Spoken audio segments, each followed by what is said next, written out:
a man accidentally picked up a pair of glasses. When he put them on, he was surprised to find many red lines above his colleagues' heads. Thinking his eyes were playing tricks on him, he took the glasses off and put them back on, but the red lines were still there. Determined to find out what they were, Jack kept wearing the glasses. However, that evening, while having dinner at his sister's house, he noticed that in addition to the red line connecting his brother-in-law to his sister, there were actually more than a dozen other red lines above his brother-in-law's head. This made him vaguely guess the meaning of the red lines, so he took the opportunity to go downstairs with his brother-in-law to buy wine, planning to talk to him. But when the two got on the elevator, Jack saw one of the red lines above his brother-in-law's head extending along the elevator towards the 4th floor. What was even stranger was that after they bought things downstairs and got back on the elevator, his brother-in-law subconsciously pressed the button for the 4th floor. Immediately after, he explained that he had pressed the wrong one. Jack felt something was wrong, but he still didn't know what those red lines really represented. The next day,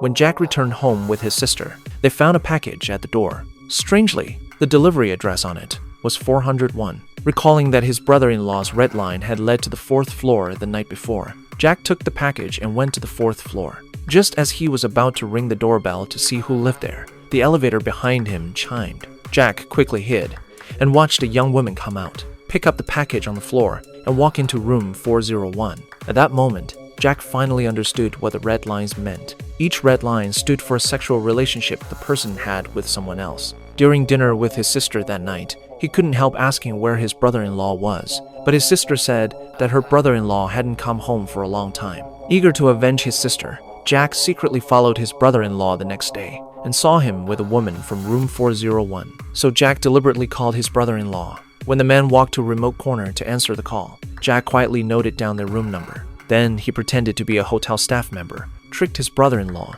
into coming out of the room, and beat him up, unaware that the real trouble was still ahead. Because the next day, when Jack went downstairs, he was horrified to see his sister's car crashing wildly into the car of the woman from room 401, while his brother-in-law was comforting the woman. Filled with anger, Jack punched his brother-in-law in the face. He tried to hit him again, but his sister stopped him. Then his sister spoke up and revealed a shocking truth. That man was not her husband. She was the mistress. This is from the wonderful movie Sline.